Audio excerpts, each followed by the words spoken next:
masolo ya mboka, masolo ya mboka.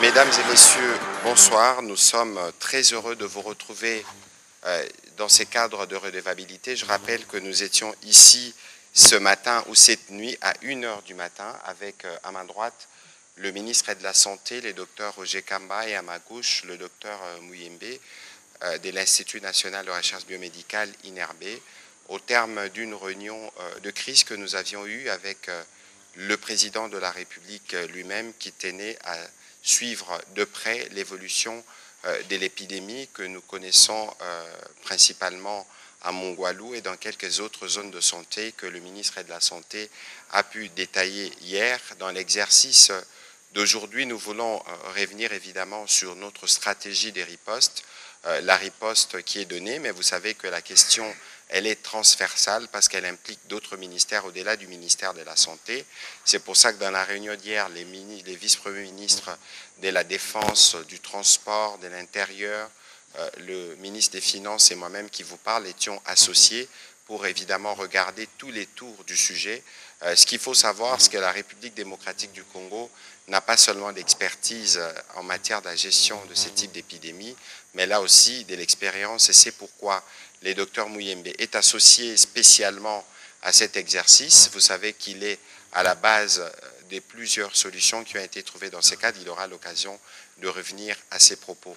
Monsieur le ministre de la Santé, merci de votre disponibilité, j'ai envie de dire légendaire, parce que vous avez toujours été là chaque fois que de besoin, et spécialement lorsqu'il s'agit de la gestion de cette épidémie. Nous étions ici hier, disons, 6 mois, l'état de la situation au moment où nous parlons, où est-ce que nous en sommes avec le virus Bundibugyo, comme dit en langage des spécialistes. Monsieur le ministre, vous avez la parole. Merci beaucoup, Excellence, et je souhaite aussi la bienvenue à toutes les personnes qui sont présentes, notamment les représentants de la presse, à cet exercice de redevabilité pour vous donner la situation de l'évolution de l'épidémie dans notre pays. Je rappelle d'abord que cette épidémie a été déclarée vendredi dernier. Nous sommes aujourd'hui mardi. Nous sommes mardi aujourd'hui, donc ça a été déclaré vendredi dernier, le 15, parce que nous avons eu la certitude du virus le jeudi 14, dans la soirée, après que les échantillons que nous avons réceptionnés de Bunia ont été analysés à l'INRB et que le virus a été identifié. Mais ce qui a été fait encore de plus important, c'est que nous avons séquencé le virus pour voir quel type de virus c'est. Et cela, c'est un travail qui s'est passé toute la nuit de jeudi à vendredi. Et je pense que c'est vers 3h, 4h du matin que nos équipes ont fini par voir tout le génome du virus et nous dire que c'est le virus Bundibugyo, qui est, dans l'historique qu'on verra, qui n'est pas le virus qui donne le plus d'épidémies chez nous. Le virus qui donne le plus d'épidémies chez nous, c'est le virus Zaïre, pour lequel nous avons quasiment la possibilité de le diagnostiquer dans tous nos laboratoires. Pour Bundibugyo, étant donné que c'est un virus qui n'est pas fréquent, c'est plus au niveau du laboratoire de l'INRB Kinshasa que l'on pouvait l'identifier. Je dis cela pour rappeler que quand les premières alertes sont arrivées, c'est-à-dire le 5 mai, les tests ont été réalisés très rapidement à notre laboratoire de Bunia. Pour ceux qui ne savent pas, le président de la République a décidé qu'on construise des grands laboratoires pour lutter contre les épidémies, et le laboratoire de Bunia, c'est parmi ces laboratoires-là qui sont tous reliés à l'INRB. Nous en avons un autre en Bandaka qu'on va inaugurer maintenant, un autre à Kisangani et un autre à Kananga. Donc nous sommes en train de quadriller le pays avec tous ces laboratoires-là pour pouvoir identifier les virus le plus rapidement possible. Donc pour revenir à celui de Bunia, le virus, les échantillons qui ont été amenés là-bas après qu'on ait remarqué qu'il y avait des cas de personnes qui décédaient après avoir fait de la fièvre, après avoir mal à la tête, après avoir vomi, après avoir été très très faible, quelques-uns présentaient des hémorragies. Donc il y a des médecins de nos équipes qui ont dit « Oh, c'est possible donc que ce soit une fièvre hémorragique ». Et donc c'est pour ça qu'on a fait le test. Mais comme je viens de le dire, à Bunia, le test a été fait pour la plupart, pour le virus qui est le plus souvent chez nous, le virus Ebola Zaïre. Et le test était négatif. Mais quand même, on a transféré les échantillons à Kinshasa, qui sont arrivés. Et à Kinshasa aussi, les premiers tests faits avec les GeneXpert étaient négatifs, parce que tout simplement, c'était Zaïre. Mais l'équipe du professeur Muyembe a élargi donc le spectre de recherche, et c'est là que nous avons identifié le virus Bundibugyo, qui est donc un virus Ebola. Alors, quelle est la différence entre ce virus-là et les autres au niveau de la clinique? La première différence, c'est qu'il donne des signes un peu moins impressionnants que les autres virus, notamment que le virus Zaïre. C'est-à-dire que la personne présente au départ un tableau qui ressemble un peu plus à un tableau de maladies infectieuses communes, comme la malaria et autres. Et progressivement, peut-être même tardivement malheureusement, eh bien, les hémorragies peuvent arriver. Et c'est en ce moment-là que ça attire l'attention. Donc, moins spectaculaire, ça c'est la première différence avec le virus Zaïre. La deuxième différence, c'est le taux de létalité, c'est-à-dire combien ce virus-là tue quand on l'a attrapé. C'est aussi inférieur au virus Zaïre. Et donc, le professeur Muyembe pourra revenir là-dessus. Donc, la létalité est inférieure aussi. Cependant, CRS Ebola, donc une maladie très très dangereuse, et donc pour cela, nous réagissons de manière très vigoureuse. Et 48 heures après l'annonce de l'épidémie, je me suis déplacé moi-même sur le terrain pour aller voir sur place ce qui se passait, notamment notre riposte. Et donc j'étais à Bunia avant-hier pour pouvoir regarder toute la riposte que nous avons déployée. Nous avons donc déployé des équipements pour pouvoir créer des centres de prise en charge, parce que vous savez que nous devons être très prudents dans l'organisation même des soins, c'est-à-dire le chemin par lequel aussi bien les prestataires que le malade passent pour qu'il n'y ait pas de risque de contamination.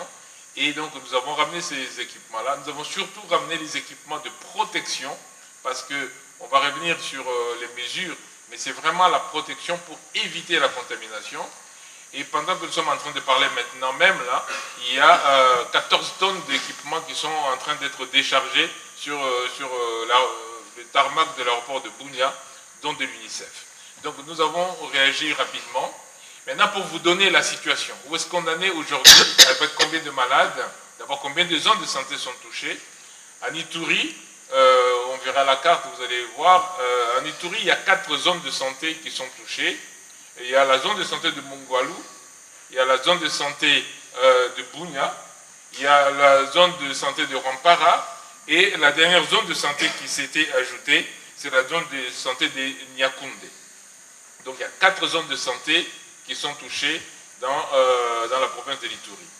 Il y a aussi Butembo qui est touché, et il y a aussi Goma où nous avons un cas. Alors ça, c'est les zones de santé qui sont touchées. Pour les échantillons que nous avons reçus et analysés au niveau de nos laboratoires, notamment à l'INRB, on a à peu près 32 cas positifs. Sur les échantillons que nous avons reçus, 32 cas sont positifs. Alors maintenant, sur le nombre de décès, d'abord, je voudrais rappeler que tous les décès que je vais vous annoncer sont des décès supposés liés au virus. Parce que la plupart sont décédés dans la communauté. Nous faisons la recherche active, c'est-à-dire que nos équipes vont dans la communauté essayer de savoir est-ce que vous avez perdu un membre de famille, dans quelles conditions, et nous mettons tout cela ensemble pour dire voici les décès probables liés à cette maladie. Nous sommes aujourd'hui à 136 décès probables liés à la maladie. Combien de malades avons-nous sous traitement actuellement? nous avons 69 malades qui sont dans nos centres de traitement. Combien de malades possibles on a identifiés dans la communauté depuis le début? Nous sommes autour de 543 à peu près malades probables dans la communauté. Et donc, telle est la situation de la maladie aujourd'hui. Et nous sommes en train effectivement de continuer la recherche active de tous les cas. Et nous sommes en train aussi de ramener les équipements pour que le diagnostic se fasse, la reconnaissance du virus se fasse le plus rapidement possible. C'est ainsi que nous avons renforcé le laboratoire de Bunia pour pouvoir faire le diagnostic le plus rapidement possible. Telle est la situation actuelle de l'épidémie, chers collègues. Merci beaucoup, Monsieur le Ministre, pour ces tableaux synthétiques. Je rappelle que quotidiennement, évidemment avec vos équipes, nous serons en mesure de donner les informations aux journalistes pour être sûr que nous sommes au même niveau. Les chiffres que vous avez donnés, je crois que ce sont des chiffres d'hier, 18 mai, parce que les chiffres sont évolutifs au fur et à mesure que vos équipes sont en train de travailler, de faire évidemment le suivi des quelques cas. Docteur, votre expertise est reconnue mondialement, vous êtes une autorité des références, et d'ailleurs les ministres de la Santé m'allaient dire qu'il n'y a pas un pays qui a développé plus d'expertise que nous en matière du traitement de ces virus. Qu'est-ce que vous pouvez nous dire principalement sur cette souche Bundibugyo? Dans ce qui se raconte notamment dans les grands médias, on dit qu'il est particulièrement contagieux, on dit qu'il est létal, mais vous nous dites que ce n'est pas aussi létal que ça ne l'est la souche Zaïre.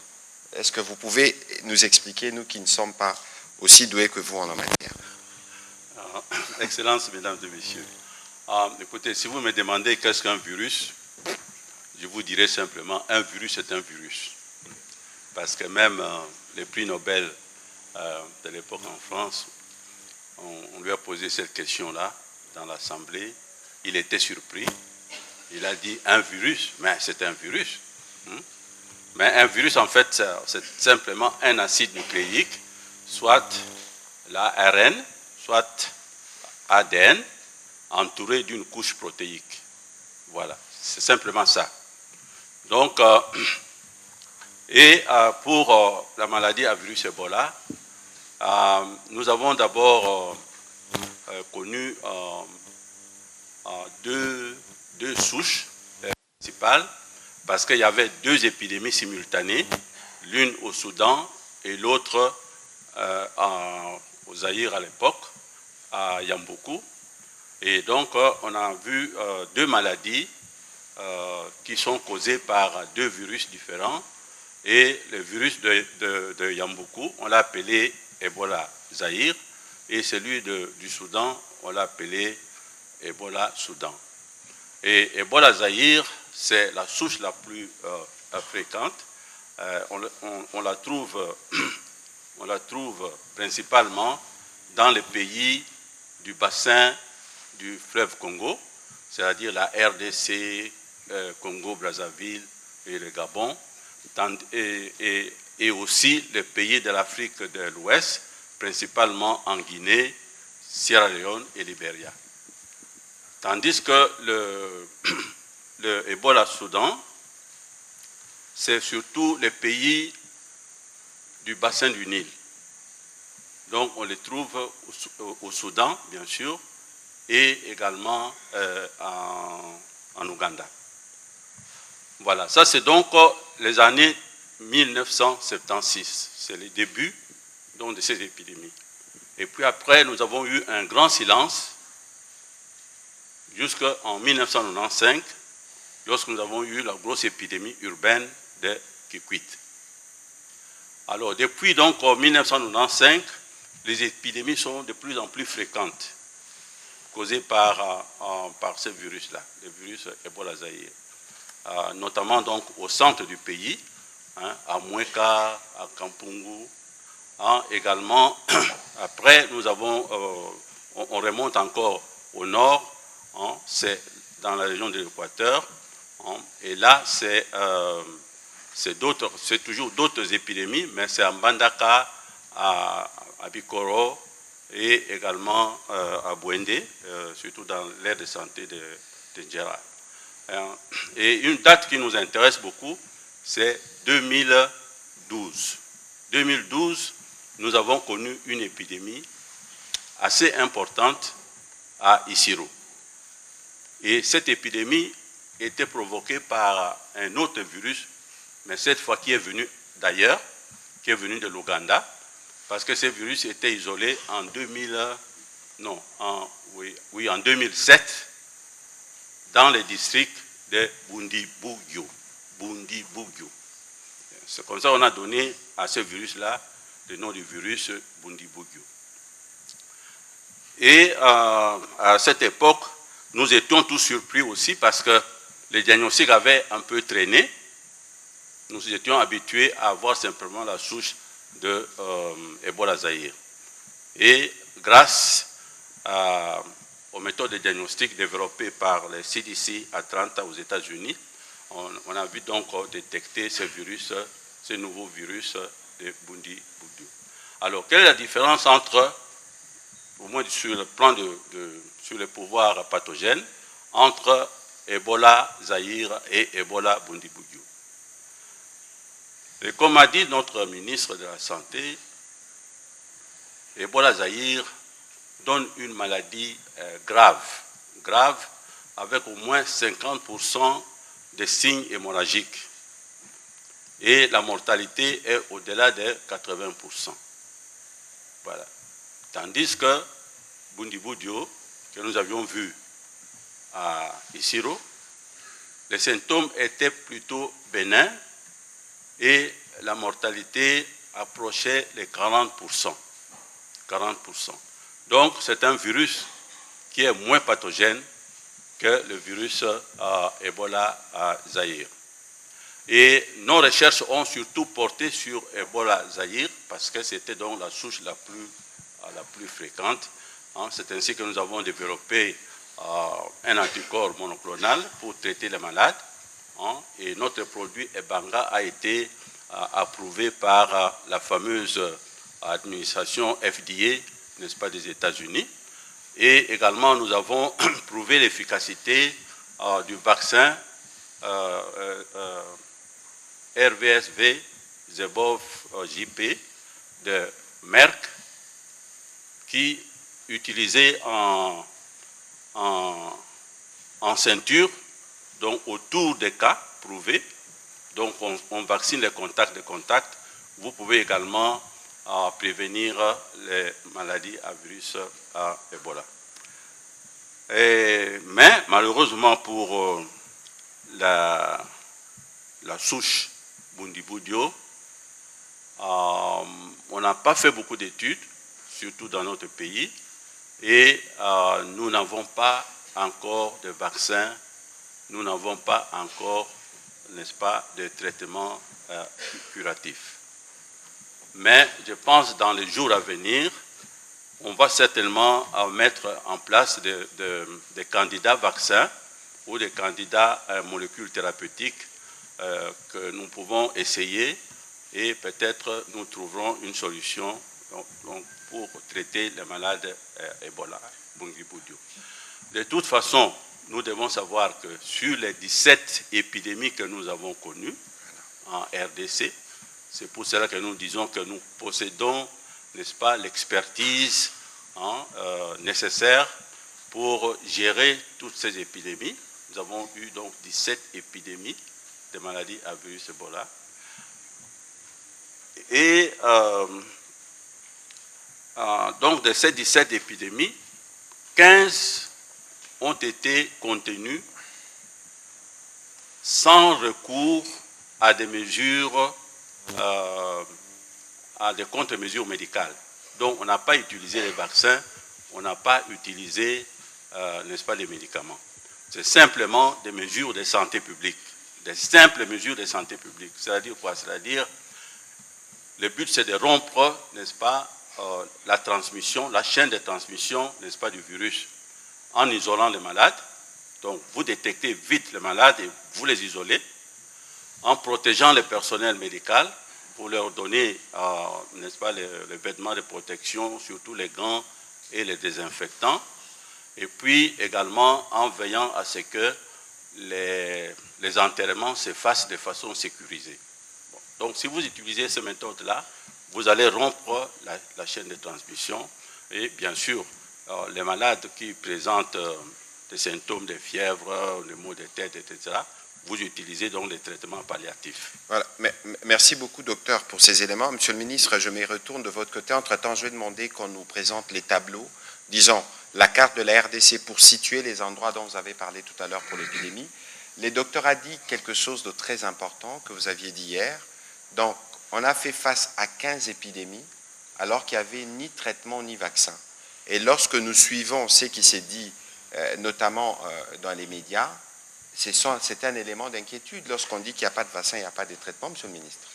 Oui, c'est un élément d'inquiétude, mais c'est un élément d'inquiétude surtout médiatisé parce que, encore une fois, comme on l'a dit hier, on le répète encore, nous avons contenu 15 épidémies d'Ebola, certaines très très impressionnantes, et tout cela, il n'y avait ni vaccin, ni médicaments.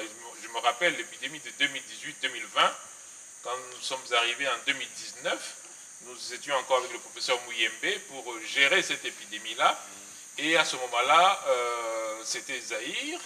Et on n'avait pas de vaccin, on n'avait pas de médicaments spécifiques non plus en ce temps-là. Mais tout a été développé et nous pouvons, pour cette épidémie Zaïre, recourir à cela. Mais cependant, nous rappelons deux choses. La première, c'est que, comme le professeur vient de le dire, c'est vraiment interrompre la chaîne de transmission et prendre en charge les malades le plus rapidement possible. Juste pour ceux qui n'étaient pas avec nous hier, j'ai rappelé hier ici un phénomène qui s'est déclenché, une croyance mystique qui s'est déclenchée, parce que quand la maladie est arrivée, les gens ne comprenaient pas ce qui se passait. Et comme le premier malade avait été transporté de Bunia à Mungwalu, et que le cercueil était abîmé, la famille a changé de cercueil, a sorti le malade, a mis dans un autre cercueil. Et donc tout ça en se contaminant. Sauf que, quand ils ont fait ça et qu'on a brûlé le premier cercueil, un phénomène a couru en disant c'est le cercueil qui poursuit les gens maintenant. Voilà pourquoi est-ce que la maladie a traîné dans la communauté avant qu'on vienne vers l'hôpital, parce qu'on disait non mais c'est des sorciers, ils nous poursuivent et c'est le cercueil qui est en train de poursuivre les gens. Et donc je dis de ça pour passer un premier message, c'est que ce n'est pas une maladie mystique. C'est vraiment pas une maladie mystique, c'est un virus. Et c'est notamment en touchant, en manipulant de manière inadaptée le corps du décès, du défunt plutôt, qu'on se contamine davantage. Et c'est ce qui est arrivé. C'est à partir de ce premier cas, à partir de cette cérémonie funéraire, que le virus a explosé. Tout ce qui était autour, bien sûr, ont probablement été contaminés, et beaucoup ont développé la maladie, et tout le monde a pensé que c'était le cercueil qui le faisait. Donc, on rompt la chaîne de transmission avec les mesures de santé publique. Et on prend en charge rapidement les malades, comme a dit le professeur Mouyembe, ce virus est moins pathogène que le virus Zaïre. Et donc, si on vous prend en charge pour des mesures de support, par exemple, quelqu'un qui a des difficultés pour respirer, si on l'aide à respirer correctement, quelqu'un qui est déshydraté, si on le réhydrate, quelqu'un qui a fait de l'hémorragie, si on lui redonne, on lui fait une transfusion, eh bien, on arrive à sauver des gens. Et d'ailleurs, comme vous savez, si vous regardez les chiffres que je vous ai donnés tout à l'heure, j'ai dit qu'on était au-delà de 543 à peu près personnes que nous avons identifiées et que nous avons à peu près 136 décès. Si vous regardez bien, c'est moins de 30%. Alors qu'avec la souche Zaïre, on était au-delà de 80%. Donc c'est vraiment les mesures de santé publique que nous devons appliquer. Il faut annoncer le plus rapidement possible la maladie, ne pas traîner pour que nous puissions vous soigner, mais que nous puissions aussi détecter tous ceux qui sont autour de vous. Deuxième chose que nous faisons, nous traçons toutes les personnes qui ont été en contact avec le malade. Nous suivons et nous essayons de les identifier, de les isoler et de diagnostiquer. Et troisièmement, nous le faisons avec des mesures de précaution, c'est-à-dire ce qu'on appelle la PCI chez nous, la protection contre les infections. À côté de ça, le professeur ne l'a pas dit, mais je le répète, le virus que nous avons maintenant est venu de la forêt. J'insiste là-dessus, ce virus est venu de la forêt. Parce qu'il était possible qu'en 2012, quand il y a eu Bundibugyo, que quelqu'un ait gardé ça dans le sang ou dans les spermes pendant des années, c'est possible. Mais le séquençage nous permet de le savoir. Mais le séquençage que nous avons fait est clair que ce virus est venu de la forêt. C'est une nouvelle contamination qui est venue de la forêt. Et cela nous pousse à rappeler aussi qu'il ne faut pas toucher les animaux morts, qu'il ne faut pas manger les animaux morts, et que quand on prépare les aliments, il faut les cuire vraiment sérieusement. Ça détruit le virus et ça rompt la chaîne de contamination. Donc c'est très important. Alors, actuellement, le virus se situe surtout dans l'extrême nord-est de notre Est-ce qu'on peut pays. nous indiquer la carte, s'il vous plaît? Comme ça, tout le monde peut avoir une vue sur la localisation du virus. Voilà où se trouve le virus dans notre pays. C'est au nord-est, vous voyez, à l'extrême nord-est, c'est là que se trouve le virus. Cependant, c'est frontalier à l'Ouganda, c'est proche du Soudan, la province de l'Ituri est proche de la Chopo et proche du Nord Kivu, où nous avons déjà un cas à Butembo, 2 cas à Butembo, un cas à Goma. Donc c'est important de localiser et de voir que si nous contrôlons bien la chaîne de ce virus, eh ben, on pourra le maîtriser. Je rappelle, parce que les bruits ont aussi couru, il n'y a pas de cas à Kinshasa. Je ne sais pas comment il s'est sorti ça, mais il n'y a pas de cas à Kinshasa. Et donc voilà où se trouve le virus actuellement. Voilà. Merci beaucoup, Monsieur le Ministre. On va commencer la série de questions, mais je voudrais juste signaler aux professionnels des médias qui sont là que nous avons parmi nous les docteurs Jean Kasseya qui dirige... Vraiment, c'est clair que quand on a une épidémie comme ça, on a besoin de soutien. D'autant plus que le virus ne connaît pas de frontières, et ne connaît pas de race, et ne connaît pas de tribu, et ne connaît rien du tout, il ne connaît pas de nationalité. Il y a un personnel étranger qui a été contaminé, qui a même été rapatrié dans son pays très rapidement, ce matin d'ailleurs. Donc c'est pour vous dire qu'on a besoin de l'aide internationale. Les virus nous concernent tous. Et donc c'est à nous tous de nous lever pour pouvoir nous entraider. Et c'est dommage que l'aide baisse, parce que cette aide qui baisse, la conséquence c'est que nous avons moins de protection pour les infirmières. Nous avons moins de recherche scientifique. Parce que là, vous voyez qu'avec la recherche, on a pu trouver un vaccin contre le type Zaïre. Mais s'il n'y a pas d'aide, la recherche va diminuer. Et quand il n'y a pas d'aide, ça veut dire que la prise en charge médicale est importante. Vous savez que nous avons eu Ebola l'année passée. Donc je pense que les gens se rappellent ici que nous avons contenu en 6 semaines. C'est pour ça que j'ai dit que la RDC a l'expertise. Ouais, l'épidémie de Boulapé. De Boulapé. Il n'y a pas un pays qui peut conseiller mieux la RDC que la RDC. Parce que nous avons envoyé nos experts aller dans des pays étrangers pour aller aider pour Ebola. Mais cependant, la RDC n'est pas seule. Elle ne peut pas être seule. Vous voyez que le virus est déjà passé en Ouganda. Donc il faut que l'aide internationale puisse venir et on a de tous côtés soutenu l'aide, enfin soutenu le système de santé pour que nous puissions vaincre le virus. De toute façon, je crois que hier, au cours de la réunion avec le président de la République, le ministre de la Santé a pu évidemment, avec tous les services qui travaillent avec lui, présenter un état des besoins urgents pour lequel les trésors publics va être déjà en mesure de financer pour nous assurer que nous apportons la réponse, en tout cas aux préoccupations les plus urgentes, en attendant évidemment l'aide de partenaires. D'ailleurs, il y en a qui arrivent déjà. Les ministres parlaient de l'UNICEF qui a fait débarquer des avions en Ituri. On va prendre les questions de Madame Ange Kassongo. J'ai parlé hier soir d'ailleurs. C'est Ange Kassongo pour l'agence Thomson Reuters. Monsieur le ministre de la Santé, vous avez donné tout à l'heure quelques chiffres, notamment les 543 personnes identifiées, mais le nombre de personnes qui sont prises en charge est largement inférieur. Qu'est-ce qui explique cela? Aussi, les centres de traitement, vous n'avez pas donné la capacité. Est-ce qu'on peut en savoir plus? par rapport aux besoins qui sont demandés sur place? Et est-ce qu'il y a des personnes qui sont encore réticentes à l'idée d'être prises en charge, notamment le fait que vous avez dit que la maladie était beaucoup plus relayée comme une information mystique ou peut-être aussi des désinformations? Merci. Merci beaucoup. Alors, il y a une divergence entre le nombre que j'annonce et le nombre de personnes qui sont hospitalisées, tout simplement parce que je vous ai dit que nous faisons de la recherche active. Nous cherchons toutes les personnes qui peuvent avoir des symptômes que nous pouvons identifier comme des symptômes reliés. C'est pour ça que ce nombre ne veut pas dire que ce sont les cas de Ebola. Je dis bien ce sont des cas supposés pouvant avoir Ebola.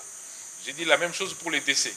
Le nombre de décès que nous vous donnons, c'est tous les décès que nous avons identifiés pour lesquels il n'y avait pas nécessairement un diagnostic fait, mais on suppose que ça pouvait être Ebola. C'est 136 comme je vous ai dit. Mais dans les centres de santé, nous avons les malades, les gens qui ont besoin d'être soignés, pas les gens qui ont besoin d'être surveillés.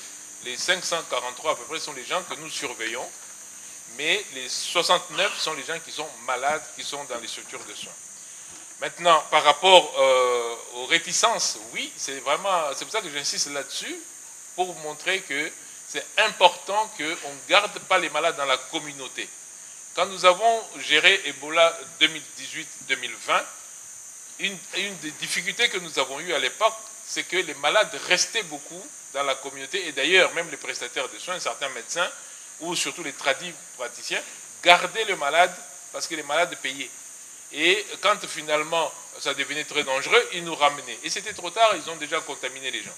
Et donc les croyances font aussi qu'il y a de la réticence en disant non, mais ce n'est pas une maladie, c'est un mauvais sort. C'est pour ça que nous insistons pour dire que les communautés comprennent que ce n'est pas un mauvais sort, c'est un virus. Et d'ailleurs, quand je suis arrivé en Ituri, ce qu'on m'a dit sur place par notamment le gouverneur et puis par les équipes qui étaient sur place, c'est qu'après notre déclaration, après notre conférence de presse qu'on a faite samedi ici, où nous avons dit que c'était Ebola, eh bien, le phénomène a beaucoup diminué. Les gens maintenant ont compris que ce n'était pas le cercueil, que c'était vraiment un virus. Oui, il y a de la réticence, mais c'est le travail que nous devons tous faire pour que cette réticence diminue. Pour la capacité d'accueil Alors la capacité d'accueil est proportionnelle au nombre de malades. Nous avons amené, comme j'ai dit, des éléments pour monter tous les centres de traitement. On a 3 sites là-bas, le site de Mungwalu, le site de Rwampara et le site de Bunia, où nous avons des capacités, en tout cas par rapport au nombre de malades, nous avons suffisamment de capacités qui sont en train d'être montées pour prendre en charge. Excusez-moi, Monsieur le ministre, juste pour rebondir. La sécurité personnelle de chaque prestataire. Malheureusement, je dois encore l'annoncer, nous avons perdu 4 prestataires de soins, comme nous en avons perdu déjà aussi à Boulapé, parce que malheureusement, quand la personne vient pour la première fois, personne ne pense que c'est Ebola. Et donc, malheureusement, les personnes se contaminent. D'ailleurs, le premier cas que nous avons, c'est un cas index qui est un infirmier. Et donc, ça montre que la protection individuelle, donc ces fameuses PCI, protection contre l'infection, c'est vraiment la première mesure. Et c'est pour ça que je vous ai dit que quand je suis parti dimanche, parmi le lot que j'ai amené déjà dimanche avec l'OMS, c'est vraiment les équipements de protection individuelle. Et pour la deuxième question, je vous réponds en disant déjà que dimanche, on est parti déjà avec l'OMS qui a déjà amené beaucoup, 5 tonnes, je pense que j'avais amené le dimanche. Mais là maintenant, l'UNICEF est sur le tarmac de l'aéroport de Bunia maintenant, avec 14 tonnes. Donc la collaboration avec les partenaires est très bonne. Nous avons Africa CDC, vous voyez que le DG est dans la salle. Donc nous avons une très bonne collaboration avec les prestataires. Beaucoup de pays se sont déjà manifestés, notamment la Grande-Bretagne, qui se sont déjà manifestés pour pouvoir aider. Donc je pense que le mouvement d'entraide internationale se met en place et ils reconnaissent que nous savons ce qu'il faut faire et que nous pouvons leur dire voici quels sont nos besoins et nous les exprimons au travers de notre plan de riposte qui est déjà fait. Parce que je viens de vous dire qu'on a amené 5 tonnes. 5 tonnes. Donc, le temps, effectivement, de distribuer tout, on a amené à Bunia. Et Bunia, par rapport à Butembo, vous voyez que ce n'est pas la même chose. Donc, il ne faut pas toujours partir d'un cas, quelqu'un qui vous dit « moi, je n'ai rien vu », pour dire « c'est comme ça la situation ». Et donc, je crois que par rapport aux équipements, je vous dis que sur le tarmac, maintenant, on est en train de décharger des choses. Donc, que les personnes comprennent quand même qu'il y a aussi un temps de latence. La logistique, c'est pas en une fraction de seconde.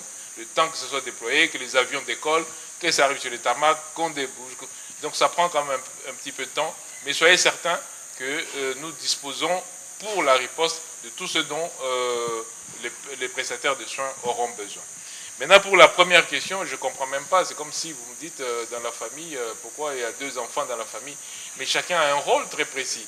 L'INRB, c'est notre laboratoire national de recherche biomédicale. C'est l'INRB qui nous dit c'est tel virus. On va dire c'est le juge suprême qui nous dit c'est tel virus.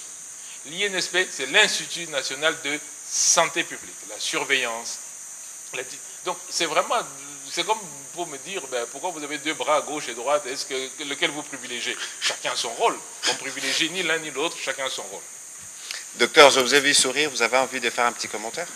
Non, je dis simplement nous sommes complémentaires. Hein. Je pense que les rôles sont bien partagés. Nous, on fait surtout de la recherche et également les diagnostics, pas seulement pour la surveillance. Nous faisons le diagnostic pour les cas cliniques, également pour la recherche. Nous pensons que nous travaillons ensemble pour les biens de notre pays. Je ne vois pas de contradiction entre les deux, ou de concurrence entre les deux institutions, parce que chacune a son rôle. Et ça, c'est très important. Nous l'avons fait à l'époque. Nous étions en même temps les chercheurs, en même temps celui qui fait le diagnostic, en même temps celui qui combat les épidémies sur le terrain. Mais c'est trop de travail. C'est comme ça que Son Excellence a créé l'Institut de santé publique qui a pour rôle vraiment les opérations de terrain, la logistique, l'organisation de la lutte sur le terrain. Tandis que nous, c'est surtout la recherche et également la surveillance biologique au laboratoire.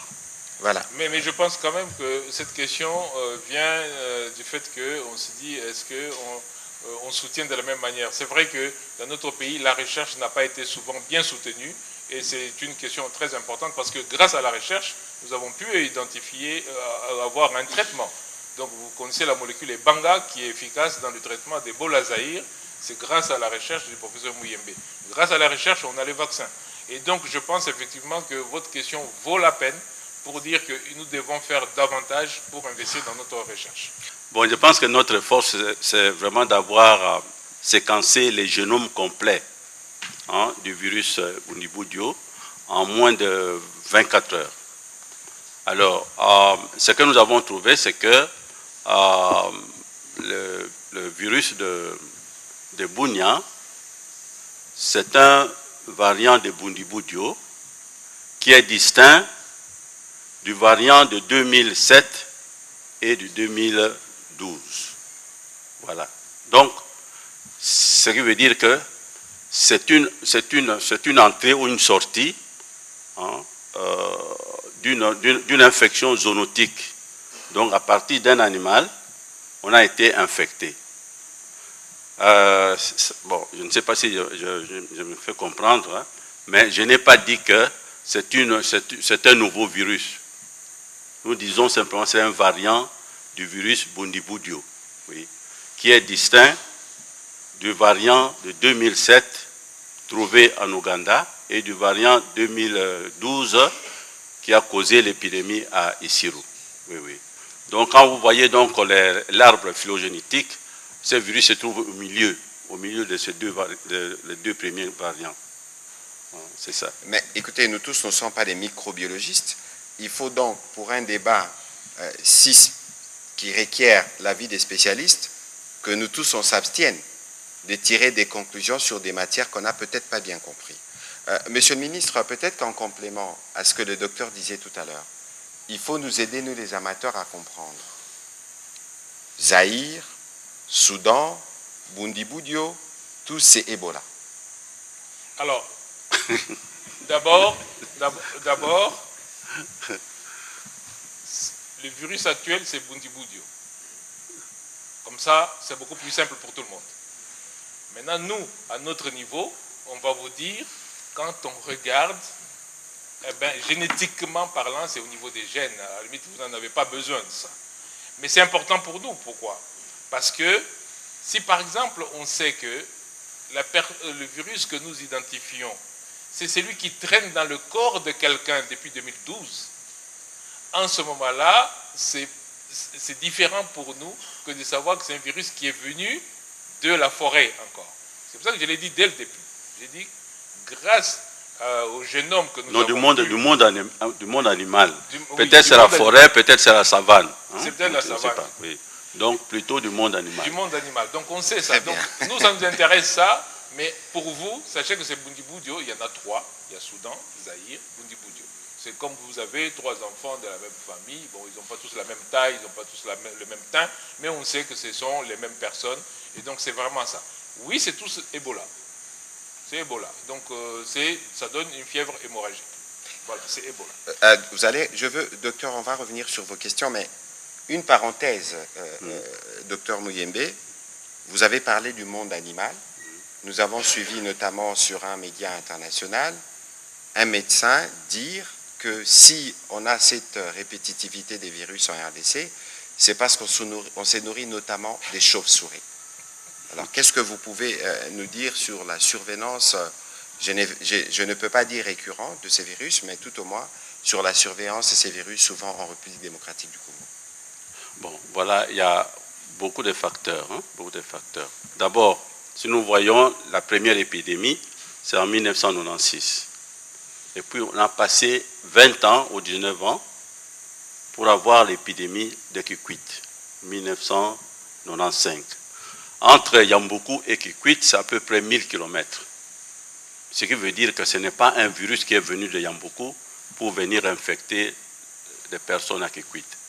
Cela veut dire que le virus Ebola circule donc du nord au sud.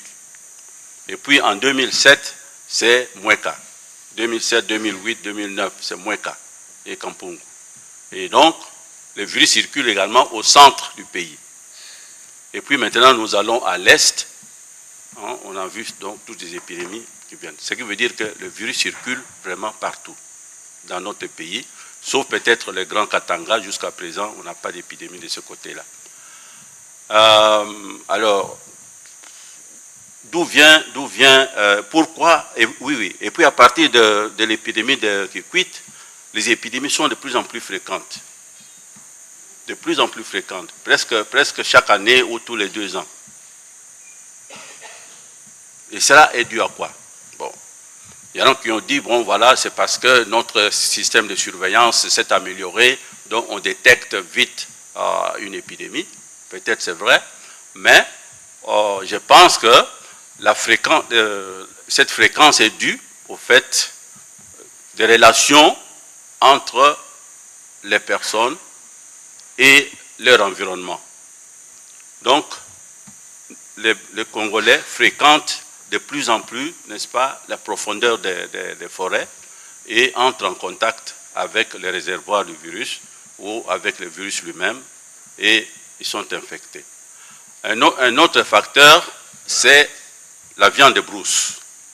La viande de brousse, c'est une source principale, n'est-ce pas, de protéines pour les Congolais, du moins ceux qui habitent en milieu rural. Il n'y a pas de poulet là-bas, il n'y a pas n'est-ce pas, de viande de bœuf et ainsi de suite.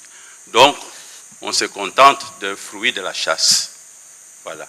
Et nous avons vu au Gabon, par exemple, chaque épidémie d'Ebola chez les hommes est précédée par une épidémie de chimpanzés, de singes, ainsi de suite.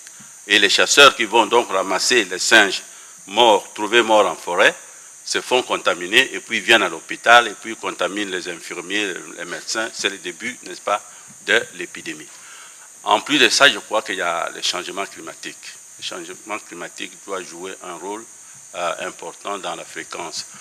Et tout ça dans un pays qui a un écosystème très riche et diversifiée, favorable donc à l'émergence des pathogènes comme les fièvres hémorragiques, ainsi de suite.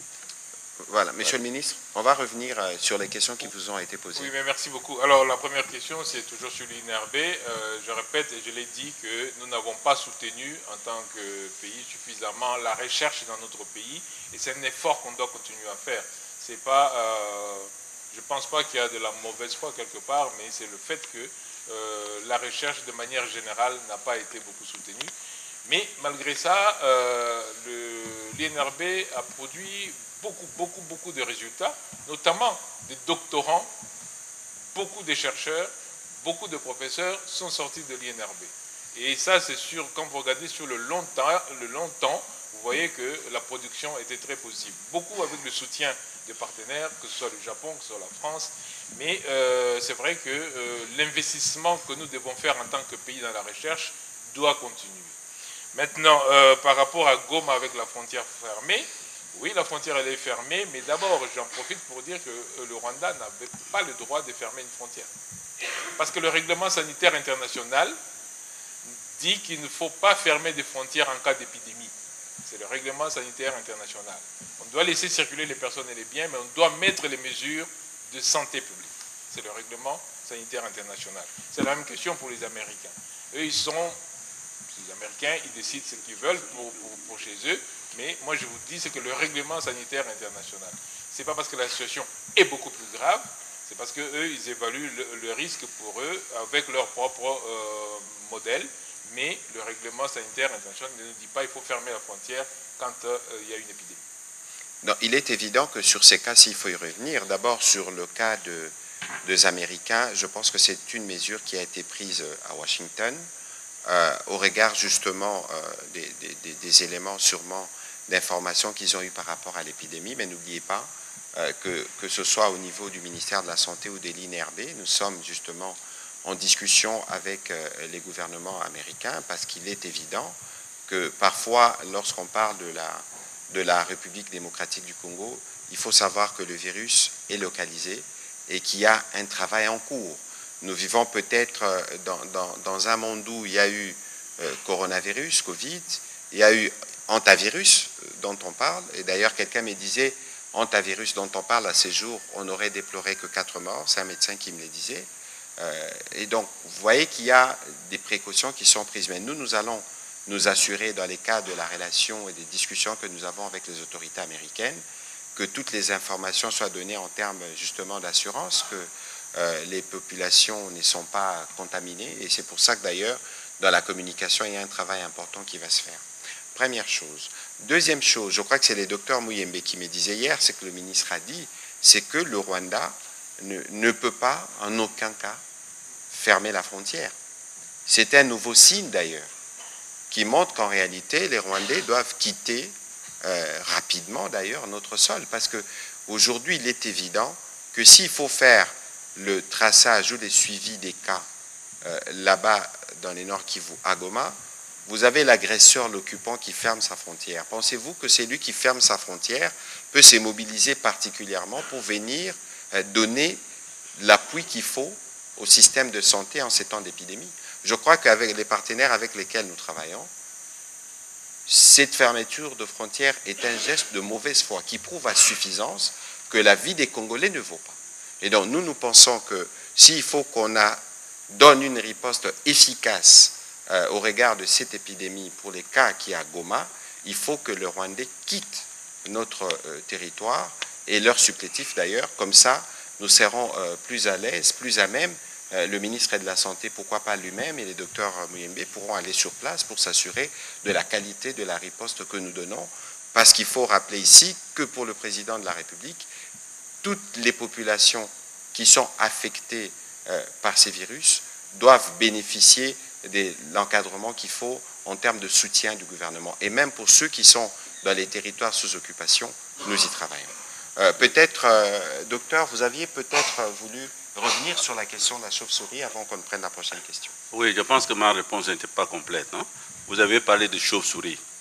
Bon, les chauves-souris, pour nous, ce sont des réservoirs potentiels de virus Ebola. c'est-à-dire des animaux qui sont infectés, qui portent le virus, mais qui ne tombent pas malades. Mais dans leur sang, le virus circule. Et quand vous dépecez donc une chauve-souris, il y a des chauves-souris qui sont vraiment grosses comme des poulets. Ce que nous avons vu à Luebo et à l'Équateur, ces chauves-souris sont consommées par la population. Et vraiment, si vous faites la dissection, les bréchets ici, la viande est comme ça. Hein. C'est comme un poulet. Bon, je n'ai pas mangé, mais enfin,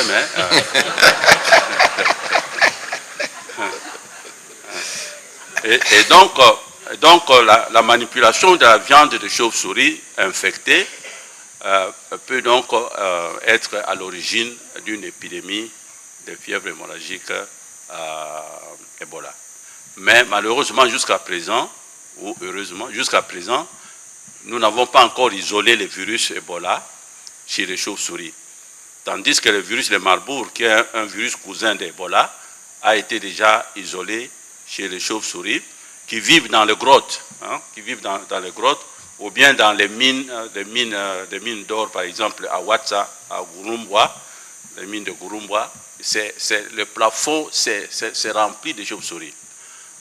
Nous avons fait les mêmes études ici dans les grottes de Kimpese, mais ce sont plutôt des petites chauves-souris, mais nous n'avons pas détecté le matériel génétique du virus Ebola.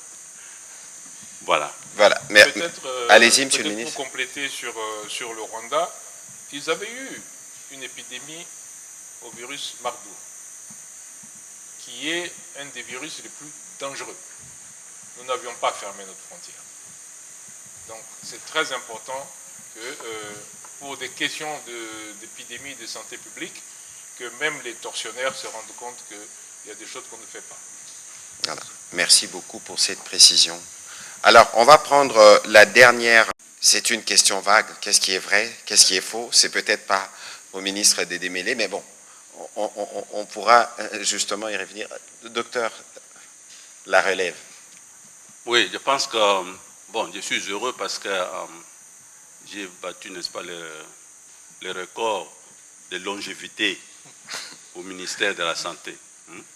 Mes collègues, par exemple, du PEV ou bien de programme contre le palu, bon, leur longévité, c'est la longévité du ministre qui l'a nommé. Mais moi, j'ai fait, je crois, 42 ans à l'INRB, sans être bougé. Je ne sais pas pourquoi les ministres ne bougent pas. Mais bon, nous faisons vraiment du bon travail à l'INRB. Et la relève, ça c'est vraiment mon plus grand souci. Quand je suis arrivé à l'INRB, j'étais le seul PhD, comme on dit, quelqu'un qui a fait un doctorat en virologie. Maintenant, nous sommes combien? Nous sommes 42. 42 qui sont vraiment capables de faire ce que je fais, et d'ailleurs, ce sont eux qui font. Et par exemple, le docteur Mwamba, qui est là, oui. Ah, vous êtes où ça? Là au fond, oui. Oui, le docteur Mwamba, qui est maintenant le directeur général de l'INSP, il peut dire, lui-même, il peut témoigner, lors de l'épidémie de Yambuku, non, de Isiro, en 2012. Je suis parti le premier sur place, j'ai mis en place les structures, etc. Après, je crois, 1 mois, 2 mois, le docteur Kebela, qui était le directeur de la direction de lutte contre la maladie, m'a remplacé. Lui aussi fait un certain temps. Et puis après Kebela, c'était le docteur Mwamba qui avait donc dirigé la riposte contre la maladie à virus Ebola Bundibugyo. Voilà, ça sont des exemples concrets. Et les épidémies de Nord, Sud, Kivu et Ituri de 2018-2020, mon adjoint, c'était le professeur Steve Aoka. C'est lui qui était tout le temps sur le terrain. Et il a fait du très bon travail. Et à l'université, ce sont eux qui donnent cours maintenant aux étudiants. Moi, je suis professeur émérite. Bon, je mérite. Hein.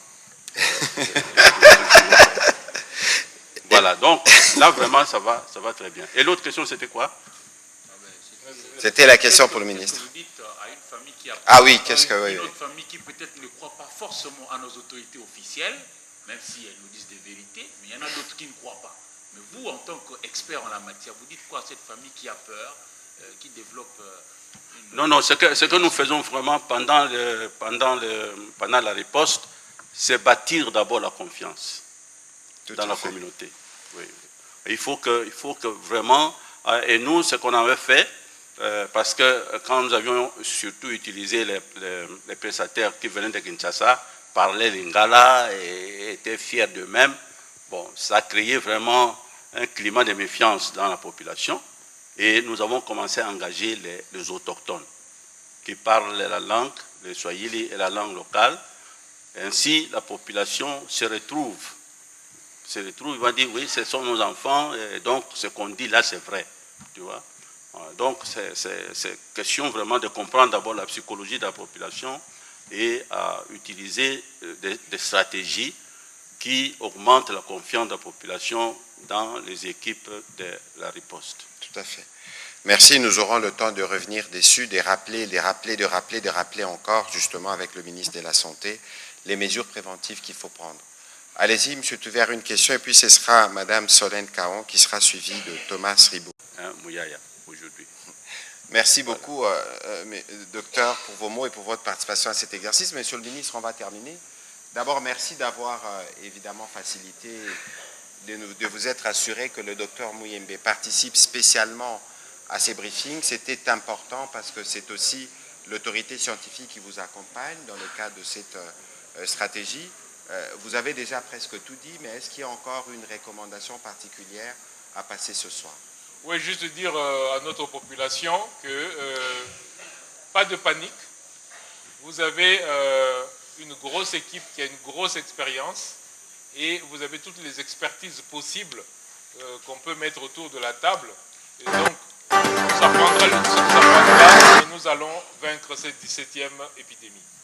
Voilà, merci beaucoup, Monsieur le ministre de la Santé, pour vos mots et pour votre participation à cet exercice de redevabilité. Je rappelle que nous étions ici à 1h du matin, après la réunion que nous avions eue avec le président de la République autour de la première ministre et des quelques membres du gouvernement. Le président de la République suit particulièrement les sujets et je pense qu'au briefing de ce soir, nous avons justement voulu être un peu plus long pour montrer d'abord que nous avons une stratégie claire, nous avons une grosse expertise et des grosses équipes qui sont particulièrement mobilisées, évidemment avec l'appui de nos partenaires. Vous avez entendu l'appui des CDC ici. Nous allons, avec tous les professionnalismes que cela requiert, travailler à contenir cette épidémie comme nous l'avons déjà fait 16 fois par le passé. Et donc, aux professionnels de médias, l'exhortation est à nouveau faite pour que vous puissiez vous assurer de ne pas laisser passer toute la désinformation, toute la manipulation. Les sujets, il est technique, ne vous y hasardez pas. Si vous voulez vous y hasarder, contactez les spécialistes, informez-vous pour être sûr que nous avons passé le message qu'il faut au peuple qui nous suit. Pour ce qui nous concerne, nous allons continuer évidemment le travail de redevabilité. Nous allons nous assurer avec le ministère de la Santé et tous les services rattachés à communiquer quotidiennement sur l'évolution des faits que nous trouvons. Et ce n'est que de cette manière que nous allons rassurer nos compatriotes de la véritable prise en charge de l'épidémie. Ce n'est qu'avec ça qu'on pourra dire à nos partenaires, notamment américains, que voilà ce que nous faisons et nous avons besoin tous d'aller soutenir nos léopards aux États-Unis pour ceux qui répondront aux conditions. Monsieur le ministre, encore merci. Professeur, merci et bonne soirée chez vous.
masolo ya mboka, masolo ya mboka.